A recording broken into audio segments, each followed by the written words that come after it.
Today's project is time to restore my old classic Chinelli stem. You can see some rust build up. It's an aluminum stem, but that's rust from the stair tube it was jammed into. And on the top of the stem, it's all buggered up. The truth of the matter is it's not buggered up. It's a lot of corrosion. I am going to sand this down. I'll use probably something around a 320, and then I'll go up to a more fine sandpaper. There's some scratches. I'll try to minimize those, and then we'll polish it up.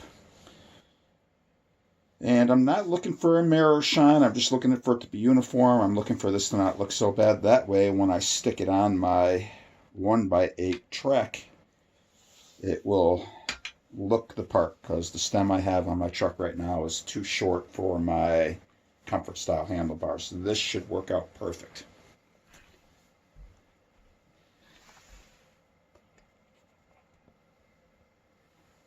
So what I have to start with is, I'm not exactly sure the grit on this, but it's a soft sanding block, but it's a fairly coarse.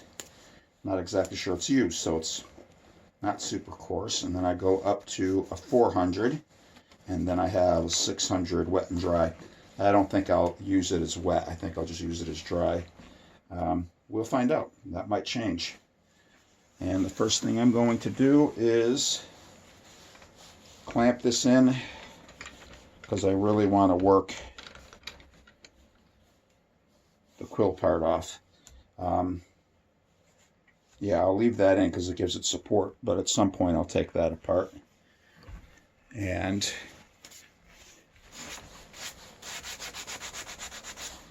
so already it's cleaning it up pretty good.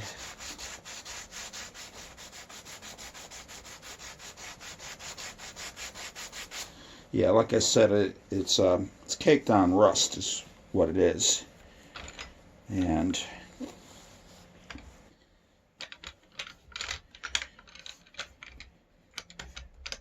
trying to clamp it in any way that works. It's a rubber mount, so I'm not worried about hurting anything. And you could go all different directions, but I know when you're polishing, you want all your sanding strokes to be the same direction that you're polishing. It just makes it easier. And that's from years of me cleaning up different alloy parts, because there was a lot of years where black components just weren't a thing. All your high-end bikes had high polished aluminum.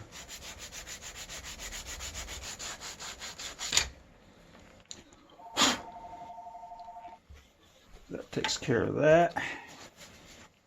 Now maybe if I hold it this way,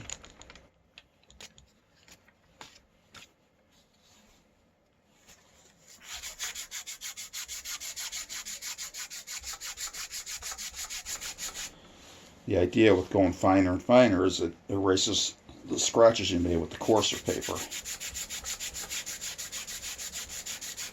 Tool, and I put a little brass wire wheel. I'm going to try to get the mess around the oxidation, whatever it's called, erosion. I'm going to try to clean that up a little bit. See if this can't get in there.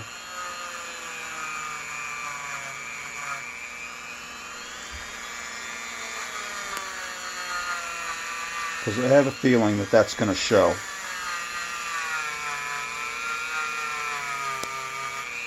Yeah, you can see the pits. I was hoping it would get into the pits and at least make them silver. And it seems to be doing that. There's the chart. And yeah, we're going to go from there. Okay. I have polishing pads Here, these micro mesh polishing pads. Yeah, I said there people use them for guitar, but people use them for all sorts of stuff. Any metal cleanup, and they're dirt cheap. You go on Amazon, you can get them in all different sizes, and yeah, they're great. So it goes from 1,500 grit to about 12,000 grit. So we'll start with the brown, which is the coarsest. And let's position this. I'm going to put it around here because I'm not worried about where it's going to be inside the frame. There we go.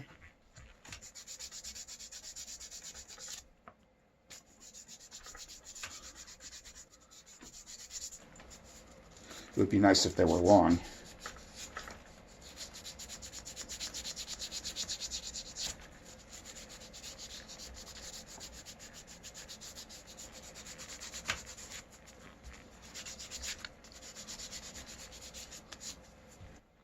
Yeah, that's looking all right. If I have some real polish and compound, I think I can get it shiny if I keep working it.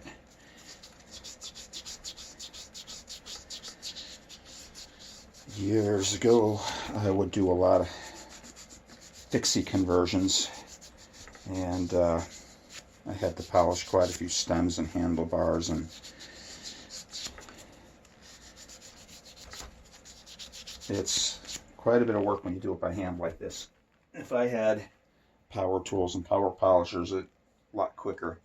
I can go up one thing at a time and go to green, go to, whatever, dark gray, third, yeah, you get the point. But I'm going to skip a bunch. I'm going to go from here to here, maybe 2 other ones. So, green is 15 to 18, not a big jump. This goes to 2,400 grit.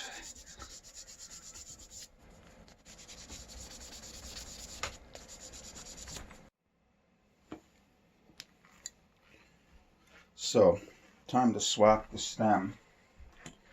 You can hopefully see that I'm going to gain maybe an inch, which might be a little too long, but as of now, with this setup, I'm sitting way too upright, and even when I stand to try to get leverage because of these bars sweep back, very comfortable position, not a performance position, so I'm trying to ride the middle ground. And as far as the height, because I'm sitting so high, it looks like at the same position I got about 1/4 inch to where all the boogers are. So what I'm going to do is I'm going to lower it. This way you don't see this, and then I'll take it for a ride from there. And I always have the option to raise it later. But should look good. Should look, at least the stem period specific is the handlebars, Of course, this was made for a drop bar. But I'm really digging the alternative comfort style bars. I love the mustache bars. I love bars with more angle. I'm getting older. I want to be more comfortable on my bike. And battery died, and now we're back up and going again. And that's right, I started to tighten that. This is totally going to work without it being too much of a hack job. Although I'm fine with a certain amount of hackery, that's for sure.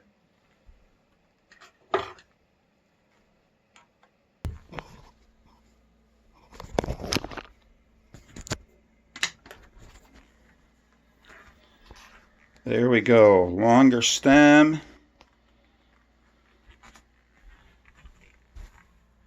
My rig job in front does not look bad at all. It's longer. Really doesn't look much different than what I had on there before. Just about, get over there. Somewhere about 1 inch shorter. and I went from an SR to a Cinelli. Now, back in the day, the Cinelli would have been considered way more high-end than the SR stuff. But the truth of the matter is, they both worked really well for their time period. And I would say, if anything, the SR is the more durable one, just with the way this stem clamp was designed with a big nut and bolt. The Cinelli was lighter weight and gave me all the clamping issues. So back here, I got about a fingernail's worth of room, so it definitely clamped tight enough. But right now it's super tight. If it wears in and starts shifting on me on a ride, I'm going to have to loosen it all up, stick some sort of shim in there. But as of now, focus. Yeah, before I would, there it goes. I just had to shake it. Yeah, it won't twist right now. But because the bars come back and there's a lot of mechanical leverage on it, we'll see. I'm happy. Focus. I'm happy that it's not all rusty. I wish it would have came out more shiny or more even, not shiny, because believe it or not, down here is super shiny. I could definitely match the whole stem to this, but like I said, this stem here, it's not raw aluminum. There's some sort of plating on it that I went through. As where the SR stem, I think, is more of a raw aluminum. You know, I'm really not sure until I sand into it, but well, I bet you it's plated, because if it was raw aluminum, that thing would be totally oxidized by now, so there's some sort of coating on it. But hey, from back here, it's looking nice and old school shiny, and it matches my not so shiny seat post. All right, as YouTubers say, you know, a 20-minute video, you know, is edited down from 4 hours worth of 4 hours worth of recording, and that's kind of what this is. I don't know exactly how many hours it took me, but way longer than I expected. So yeah, I'm thinking 3 hours is what I did. But this video, I'll edit it down to something more manageable. And if you like to watch people struggle with bikes, you'll like my channel. So hit like, subscribe, ask questions, tell me I'm a moron. I don't care. Comment. Fantastic. See you guys soon. Well, I can say this much. The handlebars haven't moved, so the clamping force has been sufficient. The length, just about perfect. I can stand up and sprint. I got a little bit more room to do that. I'm thinking I might even lower the stem a little bit. It still sits very upright, and I like that because it's comfortable. But I'm thinking I can go down 5 millimeters. Probably put me right in the middle of comfortable and performance. So my rig job with the not perfect clamp size seems to be working out. This bike doesn't see many gravel or bumpy roads, so when I get to those, we'll see if it holds up.